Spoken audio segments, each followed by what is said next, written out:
Hi guys, welcome to my channel. Friends, आज हम आपके जो भी पर्सन हैं उनके बारे में फीलिंग्स पर रीडिंग कर रहे हैं कि क्या फीलिंग्स हैं उनकी आपको लेकर, क्या विचारधारा है, क्या सोच रहे हैं वो। ठीक है, ये एक्स हो सकते हैं, आपके कोई करंट पार्टनर हो सकते हैं जो अभी आपसे नो कॉन्टेक्ट सिचुएशन में है। मोस्टली ये रीडिंग नो कॉन्टेक्ट सिचुएशन पर की जा रही है। ठीक है, पर्टिकुलरली नो कॉन्टेक्ट सिचुएशन जिनकी है। ठीक है, divine ancestor master spirit guide messages को निकालने में मेरी मदद कीजिए। Thank you. 3 ऑफ कप्स आया है, द हेरोफेंट आया है, queen of swords, S of cups, the devil, page of swords, bottom of the deck आया है 10 ऑफ कप्स। फ्रेंड्स, यहाँ पर ये जो आपके एक्स हैं इनको सबसे पहले वो समय याद आ रहा है जब आपने इनके साथ फैमिली लाइफ को स्पेंड किया था। घर था, परिवार था, बच्चे थे, सब कुछ था। और अगर आप इनसे मैरिड नहीं थे और इनके साथ इस तरह का परिवार बनाने का सपना था तो वो इमेज इनके दिमाग में घूम रही है कि क्या ही अच्छा होता अगर मैं मेरे जो पर्सन है उनके साथ, मतलब मेरे व्यूअर्स के साथ इस रिश्ते में आगे बढ़ने का निर्णय लेता या लेती। यहाँ पर 2 कार्ड और निकले हैं। 3 ऑफ सोर्ड्स है, नहीं 5 ऑफ सोर्ड्स है और 9 ऑफ सोर्ड्स है। ये सोर्ड्स की बहुत एनर्जी है जो है, और लड़ाई झगड़े की बहुत एनर्जी है। थर्ड पार्टी सिचुएशन भी मुझे यहाँ पर दिखाई दे रही है। एज डिफरेंस भी आप लोगों में दिखाई दे रहा है। यहाँ पे रिलीजियस फैक्टर भी मुझे दिख रहा है कुछ लोगों के लिए।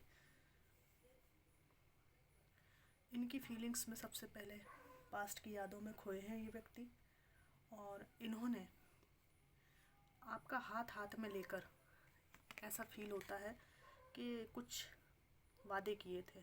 ठीक है, तो इनकी करंट फीलिंग में उन वादों को ना निभा पाने का दुख स्पष्ट रूप से दिखाई दे रहा है। याद करते हैं कि कितने ज़्यादा आपको इन्होंने वादे किए लेकिन पूरे नहीं कर पाए। जब कोई वादा करता है तो वो दूसरे के मन में आशा जगाता है, और जब उन वादों को पूरा करता है तो वो आशा जो है भरोसे में बदल जाती है। लेकिन इन्होंने वादे करके आशा तो जगाई लेकिन पूरे करके भरोसा क्रिएट नहीं कर पाए। इस बात का इनको दुख बहुत ज़्यादा है, और हो सकता है इन्होंने साथ में कोई प्रॉपर्टी लेकर उस पर घर बनाने की बात आपसे कही हो कि हम लोग घर बनाएंगे या प्रॉपर्टी खरीदेंगे, कोई प्लॉट खरीदेंगे, उसमें हम रहेंगे, अपना घर बनाएंगे। ये सब होता रहा, और ये यहाँ कुछ ऐसी बात भी है कि आपको लुभावनी बातें ये करते थे केवल आपको रिश्ते में रोकने के लिए। इनका कहीं और इन्वॉल्वमेंट भी मुझे दिखता है जहाँ धोखाधड़ी, चीटिंग आपके साथ हुई है किसी और के बहकावे में आकर। ये उनके कोई फ्रेंड्स हो सकते हैं, फैमिली की कोई महिला हो सकती हैं जिनके बहकावे में आकर इन्होंने बहुत त्रस्त करके रखा था आपको। इनकी फीलिंग्स में इनको ऐसा लगता है कि वर्तमान में आप क्वीन ऑफ सोर्ड्स की एनर्जी में हैं, बहुत नाराज़ हैं इनसे। और दूसरी बात ये कि बहुत मैच्योर और समझदार भी हो गए हैं पहले से, और ये अच्छी तरह से जानते हैं कि अंदर से आप एक प्योर ईश्वर के बंदे हैं। आपके हृदय के प्रेम को इन्होंने अपनी डेविलिश एनर्जी से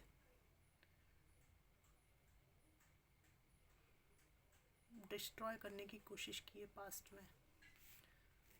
अब इन्हें लगता है कि प्रेम पूर्ण तो आप थे, अच्छी तरह से परखा है इन्होंने आपको पास्ट में, लेकिन ये जो प्रेम है आप इनके प्रति नहीं है आपका, इनको ऐसा लगता है। बहुत नेगेटिविटी में इन्होंने जीवन को जिया। आप एक तरफा बस देते ही चले गए प्यार, लेकिन इन्होंने नहीं समझा। वर्तमान में आपने इनसे वॉक अवे किया है। इस व्यक्ति की यहाँ पर एक गलती या त्रुटि मुझे दिखाई देती है, अपनी गलती कभी नहीं मानना और लड़ने के लिए हमेशा तैयार रहना, ये बात यहाँ पर है। तो क्या है कि ये थर्ड पार्टी में भी थे या हज़ारों गलतियाँ भी करते थे, बहुत टॉक्सिक थे, तो भी ये आपके साथ बहस में जीतना चाहते थे या चाहती थी, ठीक है। इनको हमेशा जीत हासिल करने का शौक़ था, भले वो तुच्छ बात भी क्यों ना हो। इनको बात, वो एक कहावत है ना, वो समझ में नहीं आती थी। वो कहते हैं ना कि नर का भूषण विजय नहीं, केवल चरित्र उज्जवल है। तो चरित्र का तो पता नहीं, पर विजय ज़रूर प्राप्त करना चाहते थे हर चीज़ में ये, ठीक है। और यहाँ पर एज डिफरेंस भी है। एज फैक्टर, रिलीजियस फैक्टर की वजह से, या तो आप इनसे उम्र में बड़े थे या ये आपसे उम्र में बड़े थे। एज फैक्टर की वजह से और कहीं दूसरी जगह अच्छा ऑफ़र मिलने की वजह से इन्होंने आपको रिजेक्ट किया है, और वहाँ पर वो सब मिल जाने के बावजूद भी इस व्यक्ति को आपकी ही चाहत है। और यहाँ पर मुझे एक बेचैनी और ज़बरदस्त तड़प भी दिखाई देती है, और इसका कारण क्या है ये मैं और निकालूंगी। द हैंगमैन आया है, ओ 7 ऑफ सोर्ड्स है। इसका जो तड़प का कारण है वो ये है कि ये आज ज़िंदगी में स्टक हैं, लटक गए हैं, और इनकी इस तड़प का कारण ये है कि इनको ये एहसास हो चला है कि जो कुछ भी इनके जीवन में अशांति है और पुरानी यादों का जो दिल में अब धक्का लग रहा है, नई चीज़ पाने के बाद, नई जगह होने के बाद, जीवन के जब अर्थ इनको समझ में आने लगे, जब दुख की ध्वनि, दुख के पदचाप इनको सुनाई दे रहे हैं ना, तो इनको याद आ रहा है वो धोखा, वो तकलीफ़ें देना, वो परेशान करके ज़िंदगी को मैस बना देना, कि इनको लगता है कि यार गलत के साथ गलत करता या करती तो ठीक थी, मैंने एक ऐसे इंसान को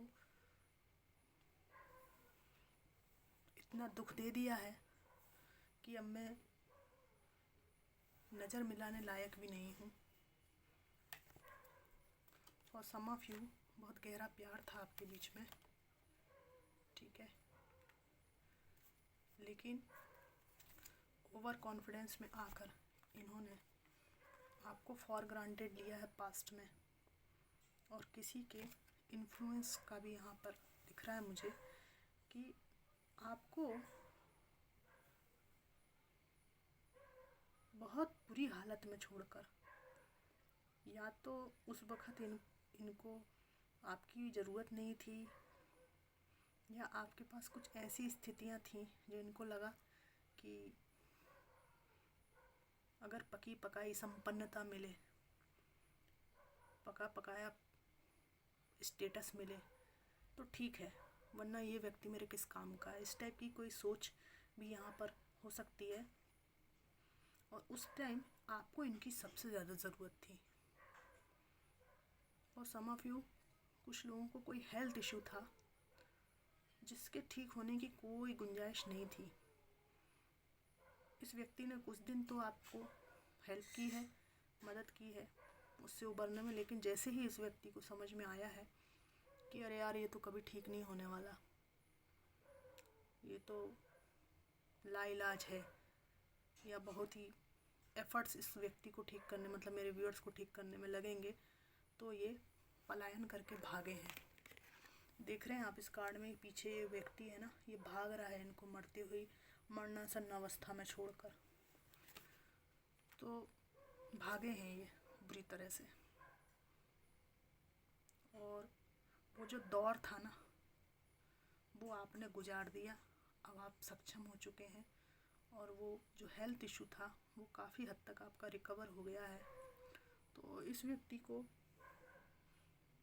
इसीलिए तड़प हो रही है कि जो वक्त आपने गुजारा वो इतना ज़्यादा भावनात्मक समय था। कुछ बातें आपने इनसे कही थी, और ये भी कहा था कि मेरा हाथ मत छोड़ना, मुझे छोड़कर मत जाना, प्लीज़ रुक जाओ। सुख दुख तो आते जाते रहते हैं, लेकिन तुम ये क्या कर रहे हो या कर रही हो। लेकिन इस व्यक्ति को घबराहट हुई और ये निकल लिए, जिम्मेदारियों को निभाने से बच लिए ये। तो ये सब चीज़ ये यहाँ पे भुगत रहे हैं।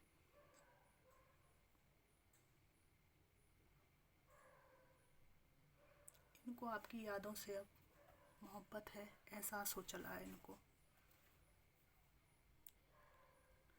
इवन आप जो इनके नज़दीक कुछ समय आप रहे हैं, जो आत्मीयता आपकी रही आपस में, एक आत्मीयता होती है ना अपने पर्सन के साथ में, वो आत्मीयता की जो खुशबू इस व्यक्ति ने जिस मोमेंट में फील की थी, वो चीज़ इनको बहुत तकलीफ़ दे रही है फ़िलहाल, कि इन्होंने अच्छा नहीं किया जो भी किया।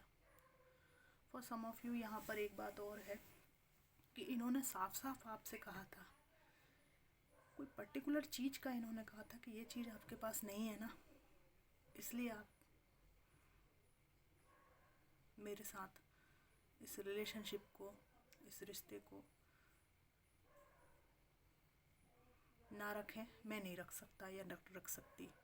ठीक है, तो अब इनको सब कुछ याद आ रहा है।